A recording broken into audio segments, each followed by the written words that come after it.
नमस्कार दोस्तों, से राधे। आप देख रहे हैं अपना पसंदीदा चैनल एस्ट्रो अवध। मैं अंशुल त्रिपाठी, आपका ज्योतिष विधियों वास्तु शास्त्री। मित्रों, आज हम बात करेंगे मंगल से बनने वाले रोचक पंच महापुरुष योग की। मित्रों, हर कुंडली में अलग अलग फल कैसे प्रदान करता है और अलग अलग जो राशियां हैं जैसे मेष, वृश्चिक और मकर, इनमें कैसे ये फल प्रदान करता है और उस फल में क्या अंतर होता है, इसकी चर्चा उदाहरण के माध्यम से करेंगे। और साथ में ये किन लग्नों में बनता है और किन लग्नों में नहीं बनता है, इसका क्या कारण है, इसकी भी चर्चा हम इस वीडियो में करने वाले हैं। सबसे पहले रोचक पंच महापुरुष योग बनता कैसे है। पंच महापुरुष 5 ग्रहों को प्रधानता के रूप में लिया गया है, जिसमें बृहस्पति, मंगल, शुक्र, शनि और बुध को महत्व दिया गया है। यहां हमारी चर्चा का विषय आज रोचक पंच महापुरुष योग, जिसके स्वामित्व मंगल के पास है। मंगल को ग्रहों में साहस का कारक कहा जाता है। मंगल देवताओं के सेनापति हैं। मंगल को ऊर्जा का कारक कहा जाता है। मंगल को किसी अव्यक्ति में जो प्रभाव होता है उसका कारक कहा जाता है। इसीलिए बहुत सारे योग हैं, चाहे स्पोर्ट को हो, टेक्नोलॉजी को हो, मेडिकल को हो, जहां पे साहस की जरूरत होती है, पुलिस फोर्स, सब में मंगल की आवश्यकता होती है। आज इस वीडियो में मंगल से बनने वाले पंच महापुरुष की सबसे पहली ये चर्चा है कि केंद्र में अर्थात 1, 4, 7 और 10 में मंगल अगर स्वगृही हो, उच्च का हो, तो यह राजयोग बनता है। किन किन कुंडलियों में यह राजयोग बनता है। मेष में बिल्कुल बनता है, क्योंकि पहली ही राशि लग्न में है। तो मेष राशि में मंगल मेष का स्वगृही होता है, तो यह पंच महापुरुष योग बनता है। वृष में बिल्कुल बनता है। अष्टम में 8वीं राशि सप्तम भाव में यह राजयोग बनाती है। मिथुन में नहीं बनता है। यह चीज मैं आगे और क्लियर करूंगा कि क्यों नहीं मिथुन राशि में मंगल का राजयोग बनता है। कर्क राशि में बिल्कुल बनता है। कर्क में अच्छा राजयोग बनता है। मकर का उच्च का राजयोग जो बनता है, और साथ में मेष राशि का भी प्रभाव अच्छा रहता है इसमें। अब हम लोग बात करते हैं सिंह राशि की। सिंह राशि में भी यह राजयोग पाया जाता है। कन्या राशि फिर नहीं बनेगा, फिर बुध की राशि है। फिर तुला राशि की बात करें, तुला राशि में यह राजयोग बनता है। वृश्चिक राशि स्वयं की राशि है, बिल्कुल बनेगा। धनु राशि बिल्कुल नहीं बनेगा। मकर राशि बिल्कुल बनेगा। कुंभ राशि में यह राजयोग बनेगा। मीन राशि में यह राजयोग नहीं बनेगा। तो ये वो राशियां हैं जिन पे यह राजयोग काम करेगा, और मैंने वो भी बताई जिन राशियों में यह राजयोग नहीं काम करेगा। जो लोग ज्योतिष सीखना चाहते हैं, बाकायदे इसको लिखकर अपने स्मरण में रखें, क्योंकि ये चीजें जरूरी हैं। अगर मैं इसको थोड़ा सा और एक्सप्लेन करूं, तो मंगल साहस का कारक है, मंगल प्रभाव का कारक है। मंगल, लेकिन जब पंचधा मैत्री में या ग्रहों की मैत्री की आप बात करेंगे, तो वहां पर आप देखेंगे कि बुध और मंगल का संबंध अच्छा नहीं है। बुध और मंगल एक दूसरे को बिल्कुल लाइक नहीं करते हैं। मंगल बुध को नहीं पसंद करता, बुध भी मंगल को पसंद नहीं करता उतना। इस कारण से मंगल बुध के केंद्र प्राप्त वाली कुंडलियों में अपना राजयोग नहीं बनाता है, या कहिए नहीं बनता है। दोनों स्थितियां बन सकती है। इसीलिए कन्या, मिथुन और धनु और मीन में लग्न में यह राजयोग नहीं बनेगा। अब आगे चलते हैं। अगर ये मेष राशि में मंगल राजयोग बनाए, जैसे मेष लग्न है, तुला लग्न है, तो क्या अंतर होगा, क्या प्रभाव होगा जो वृश्चिक और मकर से भिन्न होगा। सबसे पहले काल पुरुष की कुंडली में या ज्योतिष के बेसिक चीजों के अनुसार मंगल को पहले घर में मेष राशि में प्रभाव प्राप्त है, और मेष राशि जो काल पुरुष का सर माना जाता है। अर्थात जो प्लानिंग होती है, जो युद्ध के स्तर पे प्लानिंग होती है, उसमें मंगल अपने आप को उच्च का पाता है। आप देखते होंगे मंगल जो है वो कर्क राशि में नीच का है। कारण क्या है, वो घर में या अपने सगे संबंधियों या अपने माता के साथ कोई प्लानिंग नहीं कर पाता है, कोई जोश नहीं कर पाता है, कोई एग्रेशन नहीं कर पाता है। लेकिन जब ग्राउंड की बात हो, मैदान की बात हो, जब युद्ध स्थल की बात हो, तो वो बेहतरीन प्लानिंग करता है। तो मेष राशि में जब मंगल स्वगृही होता है और पंच महापुरुष योग का निर्माण करता है, तो हमने देखा जैसे मेष लग्न है, जैसे तुला लग्न है, जब वो पंच महापुरुष योग का निर्माण करता है, कर्क लग्न, तो आदमी के अंदर युद्ध क्षेत्र में, खेल के क्षेत्र में या बिजनेस के क्षेत्र में प्लानिंग की जो क्षमता है वो जबरदस्त होती है। और केवल प्लानिंग ही नहीं, अपने पौरुष से, अपने नेतृत्व में, यहां मैंने नेतृत्व शब्द यूज किया, नेतृत्व तो सूर्य के पास है, लेकिन एक चीज आप ध्यान दीजिए, राजा आदेश करता है युद्ध के लिए, लेकिन युद्ध के मैदान में जो स्ट्रेटजी होती है, जो युद्ध की प्लानिंग होती है, वो सेनापति के पास होती है। तो एकदम जहां पर एक्शन रिएक्शन किया जाता है, वहां पर मंगल की जो एनर्जी वो कई गुना बढ़ जाती है।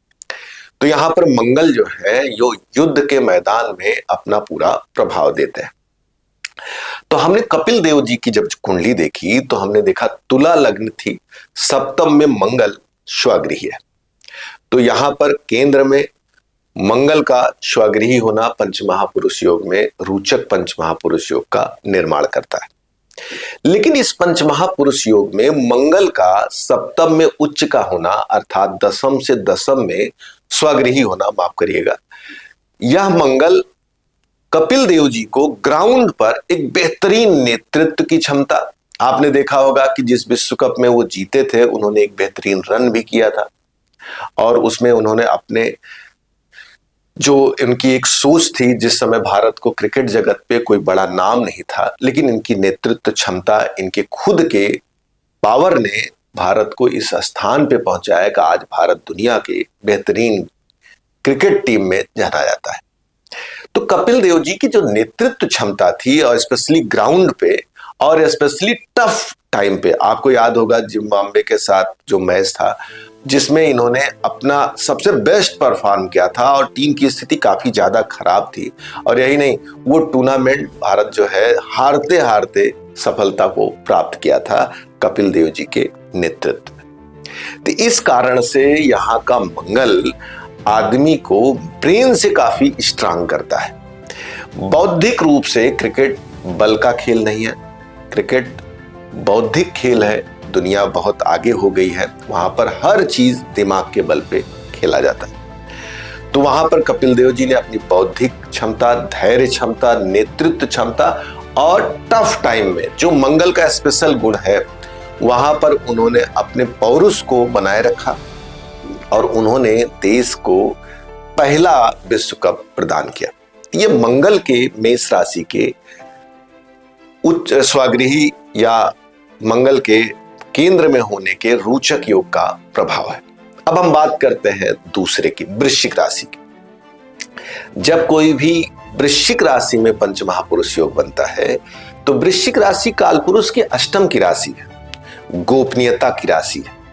और जब मंगल गोपनीयता में जाएगा तो इसका मतलब कूटनीति, राजनीति, कैसे किसको शतरंज की तरह मात दी जाए। और जब मैंने देखा है वृश्चिक में यह राजयोग बनता है, ऐसे लोग अपने कार्य को जब करके आगे बढ़ जाते हैं तब लोगों को समझ में आता है कि उनके साथ हुआ क्या, उनका एक्शन रिएक्शन हुआ क्या। इनका एक एक शब्द नपातुला होता है, वो भविष्य को देखकर होता है, ये किसी चीज को भूलते नहीं है। अगर किसी के साथ इन्होंने अपने आप को ठान लिया है कि हमको इसको करके दिखाना है तो बिना किए उसको नहीं छोड़ते। वृश्चिक के मंगल की कुंडली की अगर चर्चा की जाए तो वृश्चिक के मंगल की कुंडली हमारे माननीय प्रधानमंत्री जी की है, मोदी जी की। मोदी जी की वृश्चिक लग्न में मंगल स्वयं बैठा है। यहां पर मंगल इनको एक बेहतरीन कूटनीतिज्ञ बनाता है।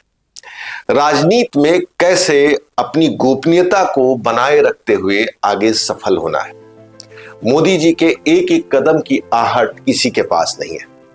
इसीलिए कई बार मोदी जी स्वयं आकर लोगों को सरप्राइज कर देते हैं, चाहे वो नोटबंदी रही हो, चाहे जो भी और ऐसे कृत्य रहे हों, कार्य रहे हों, जिसको करने के बाद लोग सरप्राइज रहे। मोदी जी का वृश्चिक का जो मंगल है वो बताता है कि वृश्चिक से जब पंचमहापुरुष योग में रोचक योग बनेगा तो ऐसे लोग कूटनीति, गोपनीयता, सीबीआई, पुलिस, मेडिकल, उन हर चीजों में अच्छा परफॉर्म कर सकते हैं जहां पर गहराई में जाकर चीजों को समझना, गोपनीयता के साथ काम करना, जहां पर किसी को कानो कान भनक न लगे, उस योग को रोचक पंचमहापुरुष में मंगल वृश्चिक के साथ पूरा करता है। तो पहला था मेष के साथ जो कपिल देव में था। मेष राशि कालपुरुष के पहली राशि थी, जिसके कारण से हमने उसका अंतर बताया कि वो मैदान में एनर्जी के साथ, क्योंकि मैदान सब युद्ध स्थल, मैंने इसलिए कहा कि मंगल घर में तो अपनी वीरता नहीं दिखाता, वो फील्ड में दिखाता। तो वहां पर मंगल किस तरह से कपिल देव, और यहां पर वृश्चिक राशि का, वृश्चिक राशि जहां पे भी रहता है कूटनीति के साथ काम करता है, क्योंकि वृश्चिक राशि गोपनीयता की राशि है, वृश्चिक राशि अष्टम की राशि, वृश्चिक राशि मृत्यु की राशि है, वृश्चिक राशि आयु की राशि है। इसीलिए मोदी जी की राजनीतिक आयु बहुत अच्छी है। वो जब से राजनीति में प्रवेश किए हैं वो बढ़ती चली जा रही, एक मील का पत्थर साबित होने वाली राजनीति मोदी जी कर रहे हैं। अब बात करते हैं सबसे अंतिम मकर राशि की। मकर राशि कालपुरुष की 10वीं राशि है, कर्म की राशि है, पौरुष की राशि है। ऐसे लोग अपने जीवन में जो भी हासिल करते हैं अपने कर्म से हासिल करते हैं। इसीलिए बहुत बार खिलाड़ियों के कुंडली में, बड़े बड़े डॉक्टरों की कुंडली में, इंजीनियर्स की कुंडली में ये देखा जाता है। क्यों? क्योंकि मंगल कालपुरुष के 10वें घर का स्वामी, कालपुरुष के 10वीं राशि में कर्म है, पौरुष है, अपने काम में कितनी शिद्दत है ये देखा जाता है। और एक चीज आपको और बता दें, मंगल दशम का कारक भी है। इस कारण से मंगल जब मकर राशि में आकर उच्च का हो और पंचमहापुरुष योग बनाए, लोग अपने व्यक्तित्व से, अपने कर्म से पूरी दुनिया को खींच लेते हैं, प्रभावित कर लेते हैं।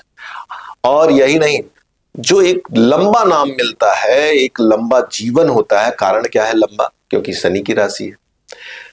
वो दुनिया में कई वर्षों तक एक मील का पत्थर साबित होती है। आप जानना चाहेंगे किसकी कुंडली में है? बाबा रामदेव की कुंडली में। बाबा रामदेव किसी बड़े बैकग्राउंड से नहीं आए, उन्होंने योग को अपने शरीर पर साधा। साधने के बाद उन्होंने मेहनत की और एक एक क्षण उन्होंने जिया है।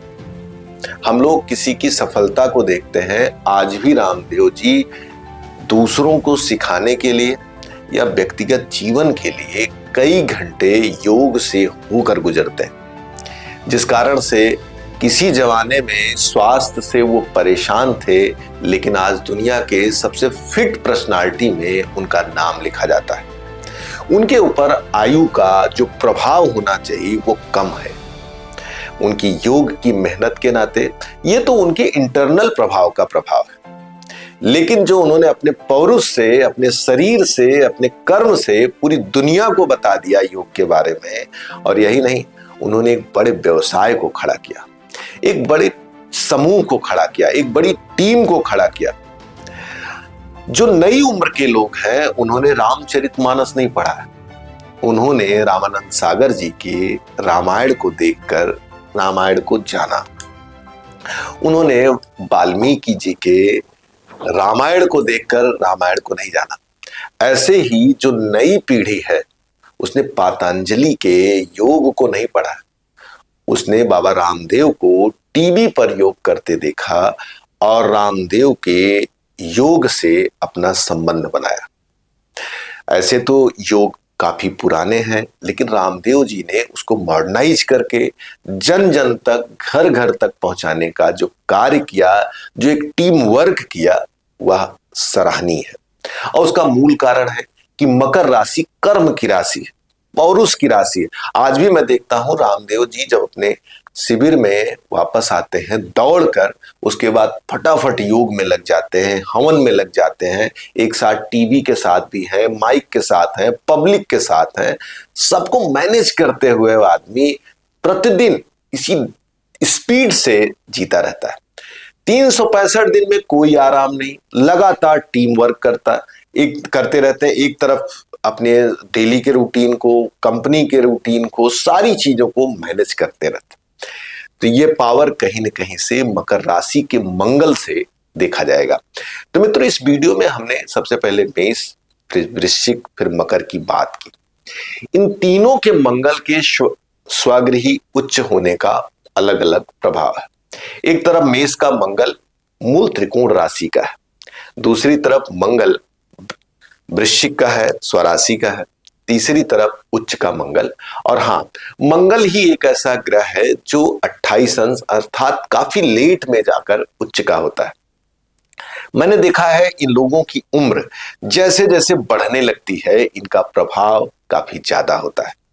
आपने देखा होगा क्रिकेट जगत में सुनील गावस्कर साहब का बड़ा नाम था, लेकिन धीरे धीरे समय के साथ आज देखते होंगे ऐसे बहुत से खिलाड़ी थे जिनका उस समय बड़ा नाम था, लेकिन कपिल देव जी आज भी प्रासंगिक हैं। आए दिन टीवी पे उनके ढेर सारे एडवर्टाइज आपको देखने को मिलते हैं, गेस्ट के रूप में वो काफी जगह आते रहते हैं। वहीं पर आप देखेंगे मोदी जी की आयु राजनीतिक रूप से वो काफी लंबी है। रामदेव जी पौरुष के बल पे, अपने कर्म के बल पे एक लंबा जीवन योग के क्षेत्र में बड़ा योगदान देते हुए बिता रहे हैं। वहीं पर आप देखेंगे कि इन तीनों कुंडलियों में रोचक योग अलग अलग पाया जाता है। अब मूल विषय पे आते हैं जिसमें हमने शुरुआत की थी कि इन 4 लग्नों में ये योग क्यों नहीं बनता है। जब आप ग्रहों की मैत्री का अध्ययन करेंगे तो आप पाएंगे कि बुध और मंगल के बीच में अच्छा रिलेशनशिप नहीं है। तो इन तीनों कुंडलियों में जिसका मैंने उदाहरण लिया है, इसमें बुध मंगल को कहीं से छेड़ नहीं रहा है। बहुत सारी कुंडलियां होंगी जिसमें रोचक योग बनेगा, लेकिन उसका वो फल नहीं प्राप्त होगा। कारण क्या होगा? या तो मंगल से दृष्ट होगा या मंगल साथ में बैठा होगा। तो ये योग जो है वो उतना प्रभावशाली नहीं रहेगा। इस नाते कई बार ऐसी समस्या आती है कि हम लोग कुंडलियों को देखते हैं, योग होता है लेकिन फल की प्राप्ति नहीं होती। कारण क्या है? कभी कभी हमारे पास चीजें हैं लेकिन हम उसको कर नहीं पाते। उसका कारण होता है कि वो चीजें कहीं कहीं बधी हुई है। जैसे हनुमान जी के प्रसंग को लिया जाए, क्योंकि मंगल की चर्चा हो रही है, तो हनुमान जी मौके पे अपनी चीजों को भूल जाते थे, उनको याद नहीं होता था, उनको किसी को याद कराना पड़ता था। तो आप देखेंगे कि मेमोरी का कारक, याददाश्त का कारक बुध के पास। इस कारण से अगर आप में रोचक योग है और आपके रोचक योग का फल नहीं आ रहा है, तो आप गणेश शीर्ष का पाठ करें, गणेश जी को दूर्वा चढ़ाएं और साथ में बुध के मंत्र का जाप अगर करते हैं तो जो रोचक योग आपका बधा हुआ है वह धीरे धीरे खुलने लगेगा और आपको अधिक से अधिक रोचक योग का फल प्राप्त होने लगेगा। अगर आपकी कुंडली में बुध मंगल को प्रभावित कर रहा है बिना रोचक योग के भी, तो आप बुध की सेवा करें, तो आपका जो कॉन्फिडेंस लेवल डाउन है, आपको जो मौके पे साहस नहीं हो पाता, बोल नहीं पाते, उसमें भी आप कमी देखने को पाएंगे। तो मित्रों, यहाँ पर हमने पंच महापुरुष योग की पूरी चर्चा की, जिसमें रोचक योग को आज हमने अपना विषय बनाया था। आगे चल के शनि, बुध, गुरु और शुक्र से बनने वाले योग की भी चर्चा हम आपसे करेंगे। निवेदन है कि वीडियो को लाइक और सब्सक्राइब जरूर करें और शेयर करना बिल्कुल ना भूलें। आपने हमारी वीडियो पूरी देखी, हृदय से धन्यवाद है। आपने हमारी वीडियो को पूरा देखा। और अगर आपको ज्योतिष सीखना है, कुंडली दिखानी है, वास्तु के बारे में जानना है, तो दिए नंबर पर कॉल करके आप हमसे सीधे बात कर सकते हैं। नमस्कार, से राधे।